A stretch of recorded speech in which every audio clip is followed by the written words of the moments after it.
이스라엘 백성이 가나안 땅에 들어가기 전에 각 지파의 대표들을 정해서 가나안 땅에 먼저 들어가서 정탐하고 그리고 정탐한 다음에 돌아와서 보고하는 그런 내용이에요. 이 내용을 모르는 성도는 거의 없을 겁니다.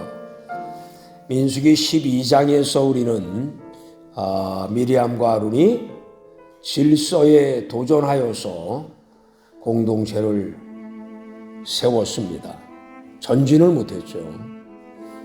그러다가 오늘 13장에 들어섰는데 이제 전진해야 되거든요. 근데 무턱대고 갈 수는 없으니까 가나안 땅이 어떤 땅인지 정탐을 하고 돌아와라. 그리고 각 지파마다 대표들을 세워서 정탐을 하죠. 그런데 오늘 이스라엘의 정탐꾼들이 돌아와서 보고를 하는 내용이 신앙적인 보고보다 불신적인 보고가 훨씬 더 많아요. 가나안을 향한 행진을 할 수 있을까요? 12장에서도 미리암 때문에 그가 정결하기를 기다렸다가 움직여야 됐잖아요. 그래서 멈췄는데 또 오늘 성경을 보면 돌아와서 보고하는 사람들의 보고가 우리가 도저히 가서 싸워서 이길 수 있는 곳이 아닙니다. 이런 부정적인 보고를 합니다. 그러니 이 공동체가 정말 가나안을 향하여 갈 수 있겠는가? 우선 먼저 정탐의 시작 그리고 하나님의 세밀한 의도를 1절부터 24절에서 좀 읽어야 하겠습니다. 이스라엘 백성이 가데스 바네아에 이르렀을 때 그들은 약속의 땅을 목전에 두고 주저주저하고 있어요. 근데 그 땅이 어떤 땅인지 모르거든요. 미지의 땅이기 때문에 다만 그들이 하나님께로부터 들은 모세가 전해준 말에 의하면 젖과 꿀이 흐르는 땅이다. 이것밖에 몰라요. 신명기 말씀을 보면은요, 이 정탐은 하나님의 명령이기 이전에요, 백성들이 요구하였습니다. 오늘은 하나님께서 명령을 내려 모세가 12지파의 대표들을 뽑아서 보낸 걸로 되어 있어요. 가나안 땅이 어떤지 정탐한 사실. 이거는 사실이에요. 이미 그 땅이 아름답다고 말씀하셨어요. 그럼에도 불구하고 이스라엘 백성들은 자기 눈으로 확인을 해야 되겠어요. 그래서 이제 정탐꾼들이, 즉 대표자들이 그 땅에 간 것이고, 오늘 성경에 보면 대부분은 그 정탐꾼들이 누구였는지, 어느 지파는 누가 뽑혀서 갔는지 그걸 많이 말씀해 주고 있어요. 하나님께서는 이들의 연약함을 아시고 각 지파의 지휘관 12를 택해서 파견하도록 이제 허락하신 건데요. 오늘 2절, 3절에 보면 하나님께서 이토록 구체적인 정탐을 허락하신 이유는 그 땅의 장애물을 보고 겁먹어라, 그런 의도는 아니겠죠. 왜 정탐하라고 하는 것을 허락하셨고 명령을 내리셨을까라고 하는 거예요. 그런데 그거 생각하지 않고 자신들의 의도대로 정탐하고 자신들의 의도대로 와서 의견을 밝히는 그런 상황이 오늘 성경 말씀이고요. 그러다 보니까 믿음 있는 보고보다는 믿음이 없는 보고를 더 하죠. 하나님이 약속하신 땅이 얼마나 기름진지를 직접 보고 감격하고 그리고 정복의 열정을 불태우려고 하는 의도가 하나님께는 있는 거예요. 하나님이 이를 맡기신 본질적인 이유가 뭔지 그걸 파악해야 된단 말이에요. 40일간이나 탐지했습니다.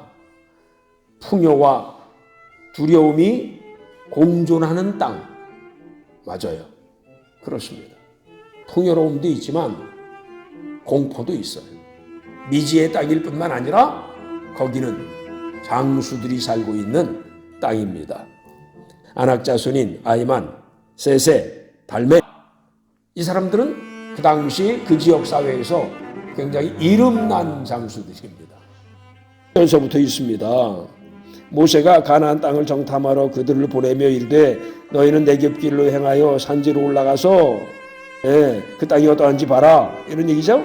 강한지 약한지 거민들이 그거 보고 그 다음 사는 땅이 좋은지 나쁜지, 그리고 진영인지 산성인지, 토지가 비옥한지 메마른지, 이런 거 과실을 또 가져와라, 이거예요. 이것만 가져와서 보고하면 돼요. 정탐꾼들은 남방에서부터 시작해서 하맛 어귀까지 가나안 전역을 샅샅이 훑었어요. 그 기간은 무려 40일입니다. 성경에서 40일은 연단과 시험의 숫자인 거 우리 너무 잘 알고 있죠. 그들은 에스겔 골짜기에서 포도 한 송이를 두 사람이 막대기에 꿰어매고 와요. 그 정도로 풍성한 땅이라는 얘기거든요. 그런데 이걸 가지고 와서 내려놓으면서도 여기에 대해서 말하기보다는 안악자손에 대해서 이야기를 합니다. 하나님의 약속이 결코 빈말이 아니라고 하는 걸 알 수 있거든요. 포도송이를 두 사람이 장대로 꿰서 매야 될 정도로 풍요로운 땅이니까 젖과 꿀이 흐르는 땅이라고 말씀하셨던 그 내용이 거짓이 아니란 말이에요. 하지만 그 풍요로운 땅에는 안악자손이라고 하는 거대한 장벽도 분명히 함께 있어요. 풍요와 두려움이 공존하는 땅.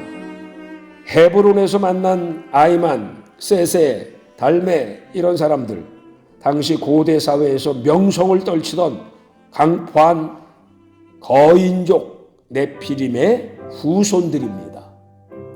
정탐꾼들에게 가나안은 꿈의 땅인 동시에 죽음의 땅처럼 보였던 거죠. 그런데 꿈의 땅인 걸 와서 얘기하느냐, 아니면 죽음의 땅인 걸 이야기하느냐, 그거 차이예요. 두 사람은 희망의 땅이라고 보고하죠. 꿈의 땅이라고 보고하죠.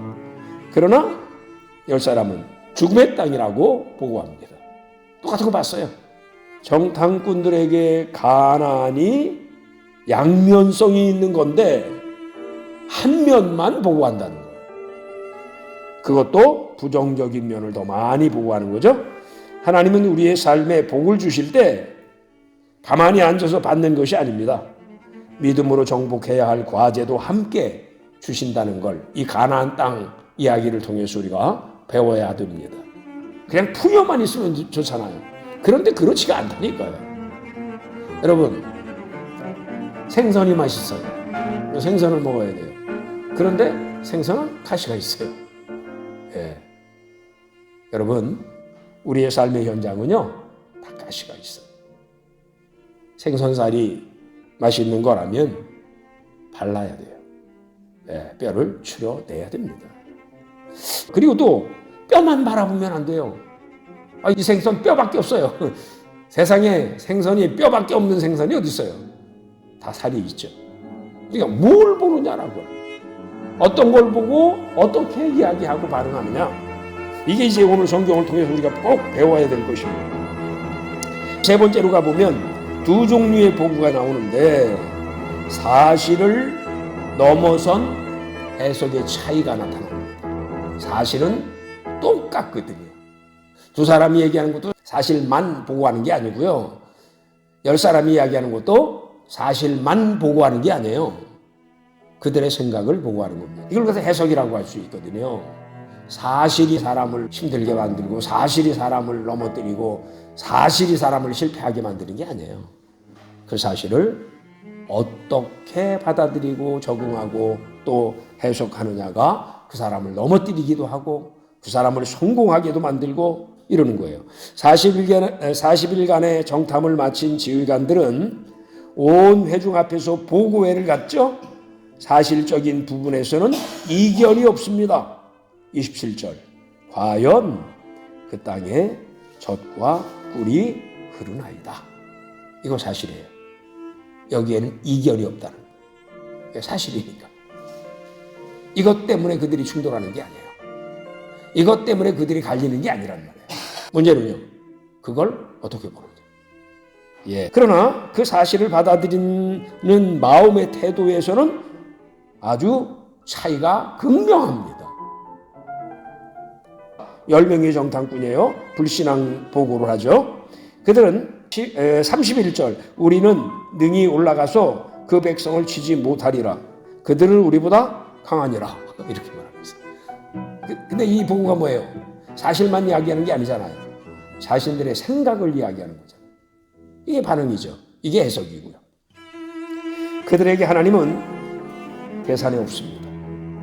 그냥 그 땅 강한 땅이다. 거기 살고 있는 장수들이 너무너무 강한 사람들이다.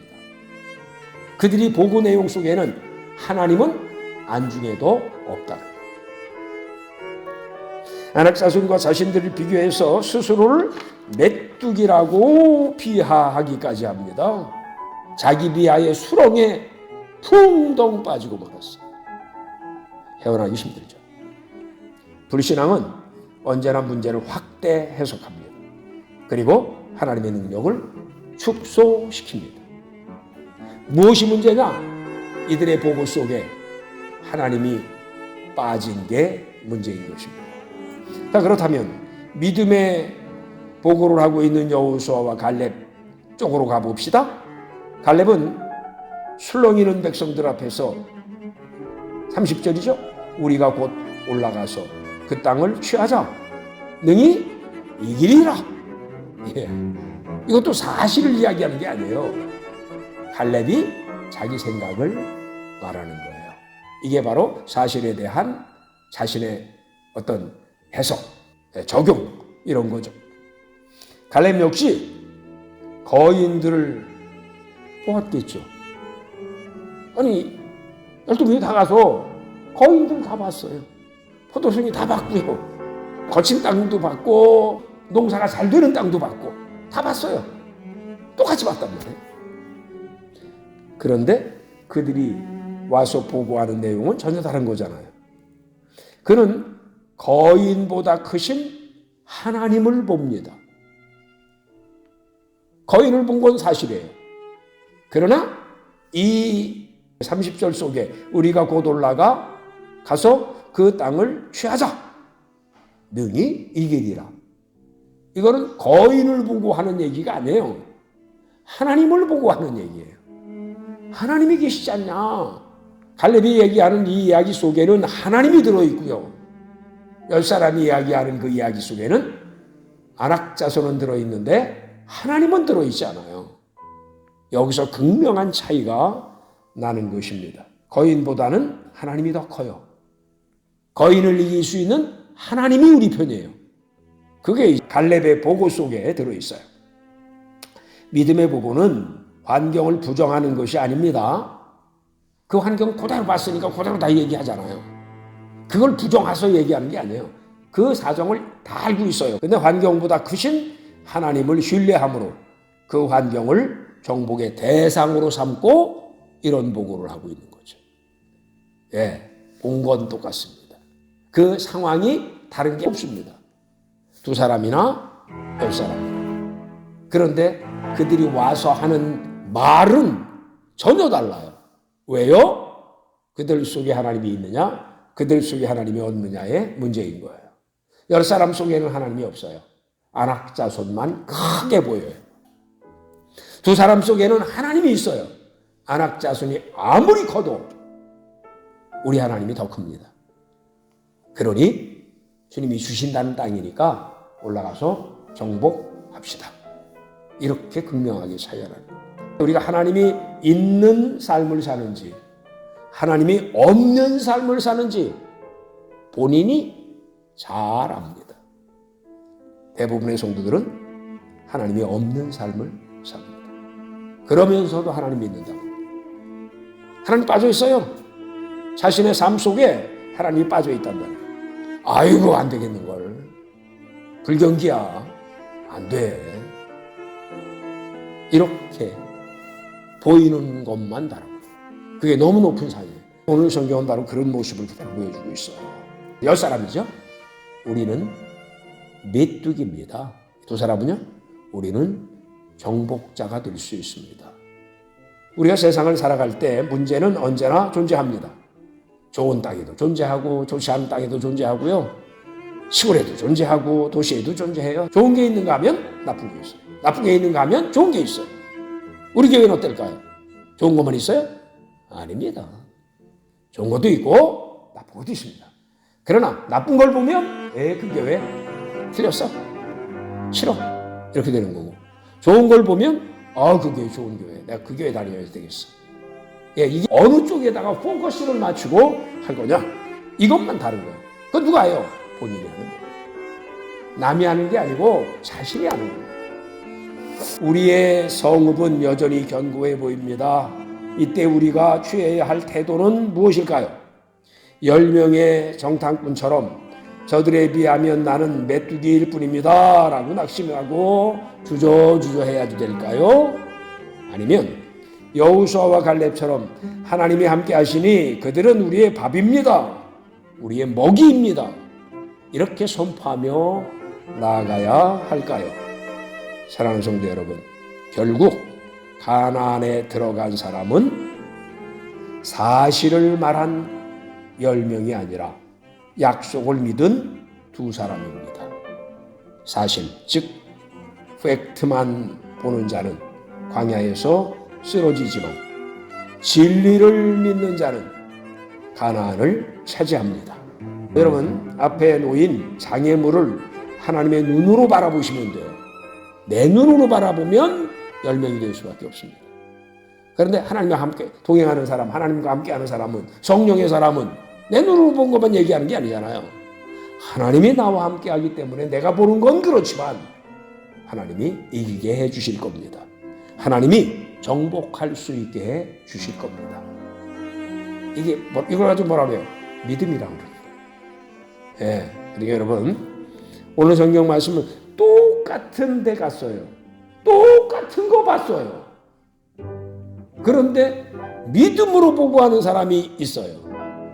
그냥 거기에 어떤 어려움이 있는지, 어떤 문제거리가 있는지 이것만 이야기하는 사람이 있어요. 이걸 분류하자면 그렇게 사실에 있는 내용들, 포도송이도 가져왔으니까요, 그 내용만 이야기하는 걸 보고서를 낸다라고 말합니다. 그런데 우리 신앙생활은 보고서만 내면 되는 게 아니에요. 믿음의 보고서를 내야 되는 거예요. 그 차이예요. 앞에 뭐가 붙었어요? 믿음의 보고서. 그들이 특별히 나쁜 사람들이 아닙니다. 그냥 보통 사람이에요. 사람은 안악자손 앞에서 움츠러들 수밖에 없습니다. 그러니 여러분은 이제 신앙생활을 하면서 또 사회생활을 하면서 믿음의 보고서를 내라고 주님이 하신다는 사실을 잊지 마시고 믿음의 보고서를 내는 성도가 되시기를 주의 이름으로 축원합니다.